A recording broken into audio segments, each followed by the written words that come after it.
বৃষ্টির দিন, সকাল থেকেই বৃষ্টি পড়ছে। এই অবস্থাতেই বেরিয়ে পড়েছি। উদ্দেশ্য মন্দির, রথ আর গুপ সন্দেশের দেশ গুপ্তিপাড়া। 8টার শিয়ালদা কাটোয়া লোকাল ধরে আমরা বেরিয়ে পড়লাম গুপ্তিপাড়ার উদ্দেশ্যে। ঘন্টা দুয়েকের ওপর সফর করে এসে পৌঁছলাম গুপ্তিপাড়া। বেশ প্রাচীন জনপদ এই গুপ্তিপাড়া। বলা হয় মুঘল আমলে সত্যদেব সরস্বতী নামে এক সাধু গঙ্গা বা ভাগীরথী তীরবর্তী মনোরম জায়গা দেখে এতই অভিভূত হয়ে যান যে তিনি আর কোথাও না গিয়ে এখানেই একটি আশ্রম করেন ও তার আরাধ্য দেবতা শ্রী শ্রী বৃন্দাবন চন্দ্র জিউকে উৎসর্গ করে একটি মন্দিরও তৈরি করেন। এর থেকে পরে নাম হয় গুপ্ত বৃন্দাবন পল্লী এবং কালে কালে সেই নাম রূপান্তরিত হয় গুপ্তিপাড়ায়।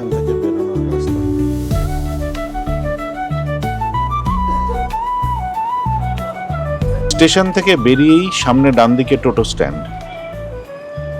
ইচ্ছে করলে এখান থেকে যে কোনো একটি টোটোর সঙ্গে দরদাম করে নিয়ে সারাদিনের জন্য ঘুরে নিতে পারেন গুপ্তিপাড়ার দর্শনীয় স্থানগুলি।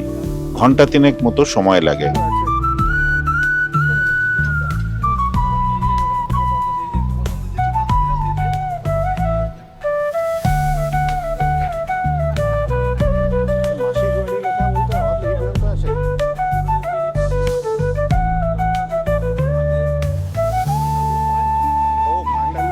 চলতে চলতে আমরা এসে গেলাম মাসির বাড়ি।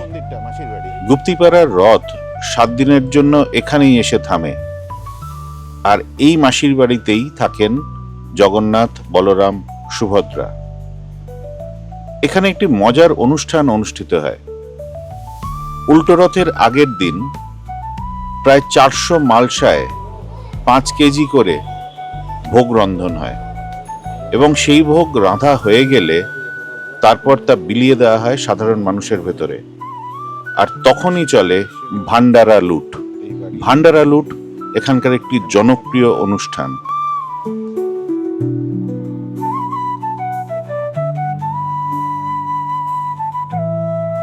এই হলো মাসির বাড়ি। এখানেই 7 দিন থাকেন 3 ভাই বোন।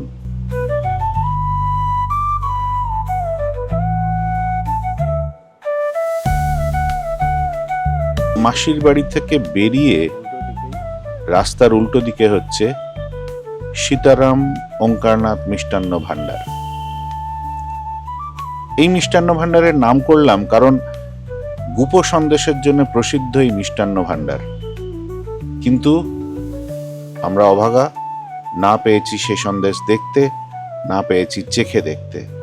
ছানার দামের জন্য আপাতত এই জিনিস তৈরি বন্ধ রেখেছেন কারিগরেরা। এই বিশাল অট্টালিকা, এটি সেন বাড়ি। কীর্তিচন্দ্র সেনের উত্তরাধিকারী যেসব জমিদার, তাদের তৈরি এই বাড়ি।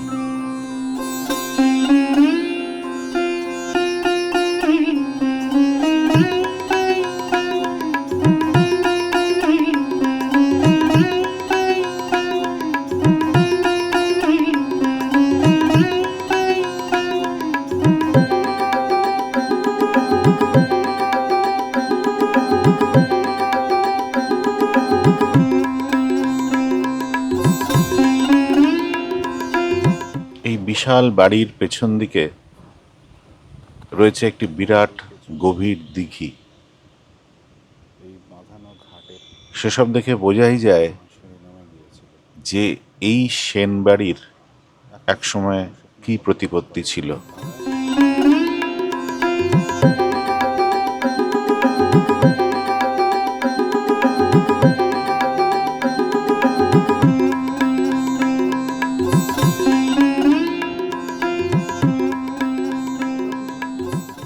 সেনবাড়ি ছাড়ার পরে আসে দেশকালী মন্দির, আর দেশকালী মন্দির ছাড়িয়ে আমরা এখন যাচ্ছি গুপ্তিপাড়ার মূল আকর্ষণ, গুপ্তিপাড়ার মন্দির।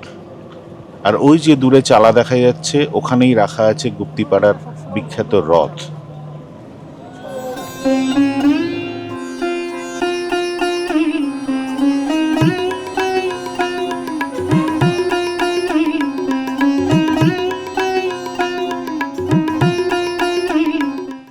মন্দির এখন রক্ষণাবেক্ষণের দায়িত্বে রয়েছে ভারতীয় প্রত্নতাত্ত্বিক সর্বেক্ষণ বা আর্কিওলজিক্যাল সার্ভে অফ ইন্ডিয়া।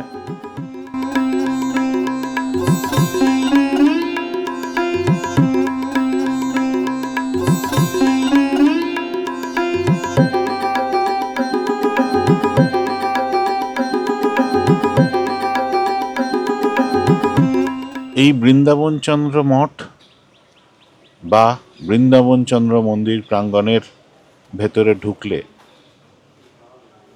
সামনেই যেটা চোখে পড়বে সেটা হচ্ছে বৃন্দাবন চন্দ্র জিউয়ের মন্দির। এর বাঁদিকে তাকালে আমরা পাবো কৃষ্ণচন্দ্র মন্দির আটচালা, এবং এখান থেকে ঘুরে ডান দিকে যখন তাকাবো তখন পাবো এক রত্ন বিশিষ্ট রামচন্দ্র মন্দির। এই ছোট্ট মন্দির আমরা শুরু করব কৃষ্ণচন্দ্র মন্দিরের দিকে। এই মন্দির পেরিয়ে আমরা যাব চৈতন্য মন্দির, তারপরে বৃন্দাবন চন্দ্র মন্দির এবং সর্বশেষ রামচন্দ্র মন্দির।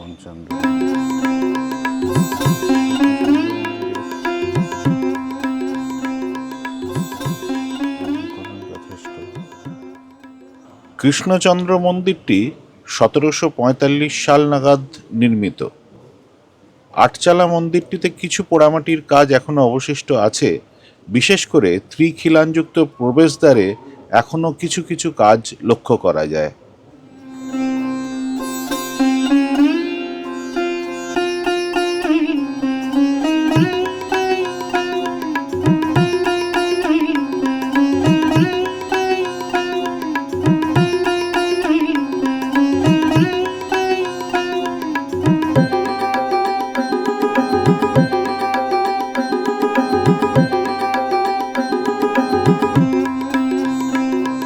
চারটি মন্দিরের মধ্যে সবথেকে ছোট হলেও চৈতন্য মন্দির হলো প্রাচীনতম। ষোড়শ শতাব্দীর মাঝামাঝি এই মন্দির নির্মাণ করান বিশ্ব রায়। জোড়বাংলা শৈলীতে তৈরি এই মন্দির বাংলা মন্দির রীতির প্রাচীনতম অবশিষ্ট মন্দিরগুলির একটি। অলঙ্করণ হয়তো কিছু ছিল, কিন্তু কালে কালে তা নিশ্চিহ্ন হয়েছে।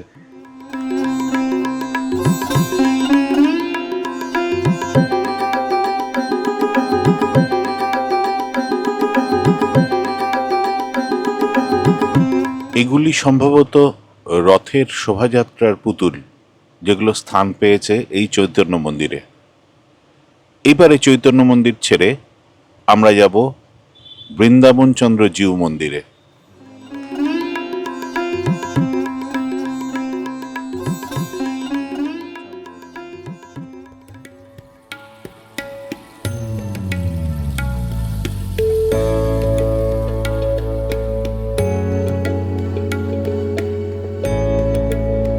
ষাট ফুট উঁচু বৃন্দাবন চন্দ্র মন্দির এই মন্দির সমষ্টির সবচেয়ে বড় মন্দির।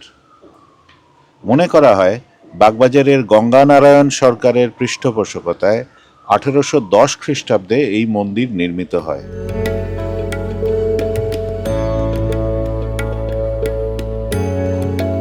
আটচালা রীতির এই মন্দিরে হয়তো যথেষ্ট পোড়ামাটির অলঙ্করণ নেই, কিন্তু সে অভাব মিটিয়ে দিয়েছে তার অন্দরসজ্জার রঙিন ফ্রেস্কো। বারান্দা, ছাদ, এমনকি গর্ভগৃহ অলঙ্কৃত হয়েছে অপরূপ ফ্রেস্কোতে। সাধারণত বাংলার মন্দির রীতিতে ফ্রেস্কোর ব্যবহার খুব একটা দেখা যায় না। হয়তো ইউরোপিয়ানরা আসার পরে এই মন্দির নির্মাণ হয়েছিল বলে ফ্রেস্কো এখানে ব্যবহার করা হয়েছে।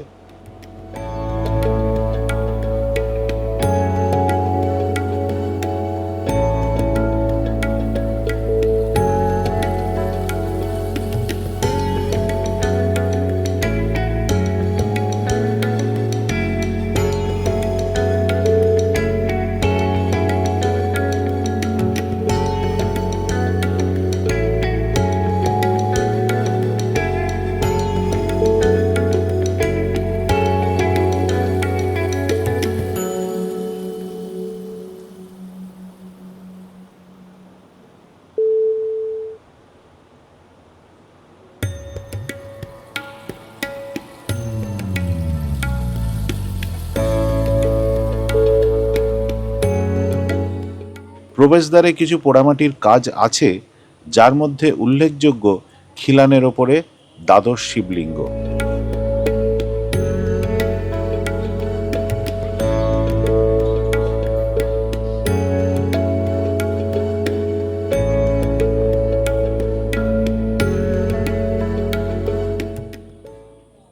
মন্দিরের গর্ভগৃহে রয়েছে গাঢ় নীল শ্রী বৃন্দাবনচন্দ্র, পাশে সোনালী শ্রী রাধিকা, তাদের ঠিক পিছনে জগন্নাথ, বলভদ্র এবং সুভদ্রার মূর্তি।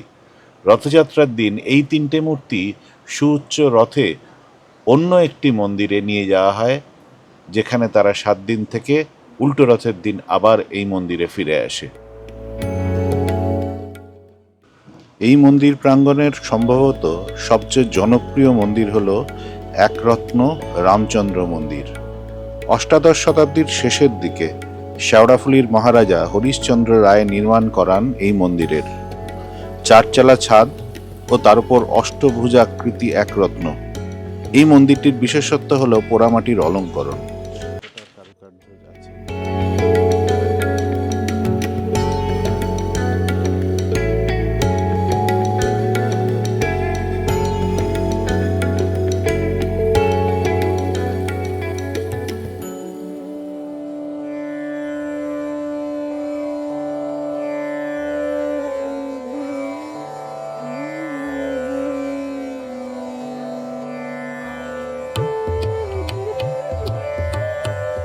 রামায়ণের দৃশ্য, রাজকীয় শোভাযাত্রা, নদীতে নৌকা, দেবী দুর্গা, লড়াইয়ের দৃশ্য, কি নেই এই পোড়ামাটির চিত্রে। বেশ কিছুক্ষণ লেগে যায় এসব মন দিয়ে খুঁটিয়ে খুঁটিয়ে দেখতে।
জায়গা ভাগ ভাগ করা আছে। আমি এটা খুলে দিয়ে ফুটেজ নিচ্ছি। আমরা এখন যাচ্ছি সোলেমান সাধুর আশ্রমে। তার সম্বন্ধে আরো বিশদে জানুন জয়ন্ত বিশ্বাস, আমাদের টোটো চালক, তার কাছে। বলুন। এই যে পৌষ মাসে আপনাদের এখানে সোলবানি যে আশ্রম আছে, সোলবানি আশ্রম যে বাবা আছে, তার বাবার ওইখানে পৌষ মাসে 26 তারিখে 26শে পৌষ বিশাল অনুষ্ঠান হয় ওখানে। ওখানে বাংলাদেশ থেকে লোক আসে, আমাদের এখান থেকে মুর্শিদাবাদ থেকে লোক আসে, প্রচুর লোকের ভিড় হয়। আর হিন্দু মুসলিম সবাই এখানে মানে আনন্দটা নিতে পারে। একটা বড় অনুষ্ঠান হয় এবং প্রত্যেক মাসে যে প্রথম পূর্ণিমাগুলো আছে সেই পূর্ণিমাগুলোয় সেই বৃহস্পতিবারগুলো এখানে বড় বড় অনুষ্ঠান হয় এবং উদযাপনও হয়, অনেক মানুষেরও ভিড় হয়। পাড়ার যে লোকাল মানুষগুলো আছে সেই লোকাল মানুষের ভিড় হয় ওখানে। আচ্ছা, ষোলবাণী বাবার আশ্রম।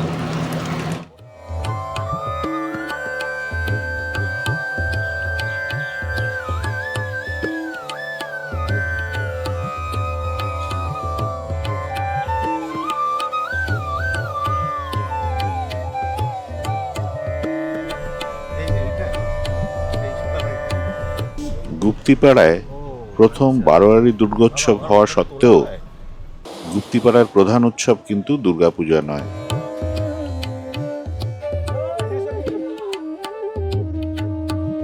এই বৈষ্ণব প্রধান অঞ্চলে সবচেয়ে জাঁকজমক করে যে উৎসব পালিত হয় তা হলো রথযাত্রা। সম্ভবত 1730 খ্রিস্টাব্দ থেকে এখানে রথযাত্রা পালিত হয়ে আসছে। 36 ফুট উঁচু 4 তলা নবরত্ন আকারের রথটি দৈর্ঘ্যে প্রস্থে 34 ফুট।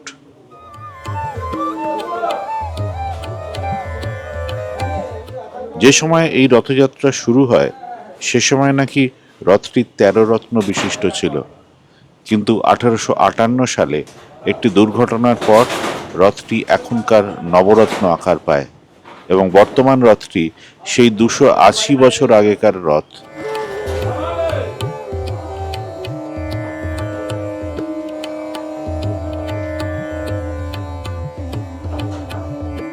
প্রতি বছর রথযাত্রার সময় এটি বার করা হয়, তারপরে ধুমধাম করে রথযাত্রা পালন হয়ে গেলে এটিকে আবার তার টিনের ঘরে যত্ন সহকারে তুলে রাখা হয়।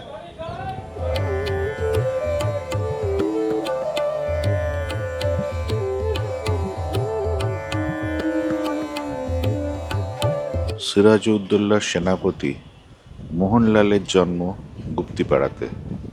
এছাড়া ভোলা ময়রারও জন্ম এই গুপ্তিপাড়াতেই।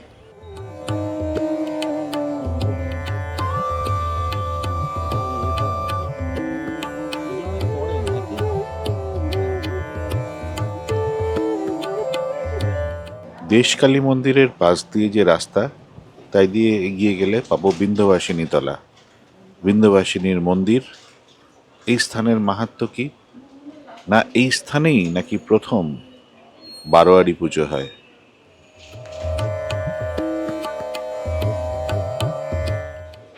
এখানকার জমিদারদের বাড়ির পুজোতে যথাযথ স্থান না পেয়ে কিছু মানুষ বাইরে বেরিয়ে এসে এই স্থানে প্রথম সর্বজনীন দুর্গোৎসব পালন করে। তারপর থেকেই নাকি বাংলায় বারোয়ারি পুজো প্রচলন হয়।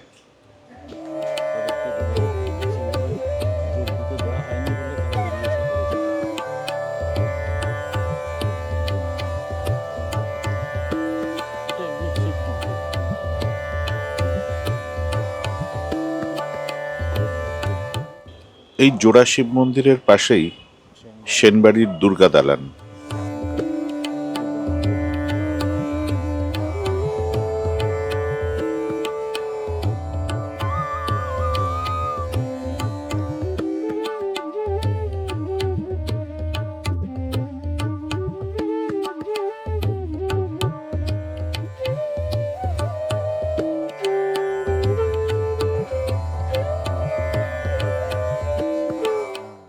অবশেষে আমরা এলাম সেনবাড়ির দুর্গা মণ্ডপে। এটাই হয়, এটাই দুর্গা মণ্ডপ।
গঙ্গার পাড়ে গুপ্তিপাড়া, গঙ্গার ওপারে শান্তিপুর।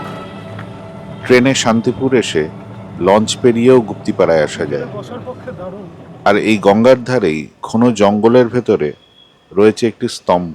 চিমনিও হতে পারে, গম্বুজও হতে পারে। লোকজন বলে এটি নাকি এখানকার এক পুরনো নীলকুঠির স্তম্ভ। এবারে ফিরে চলার পালা।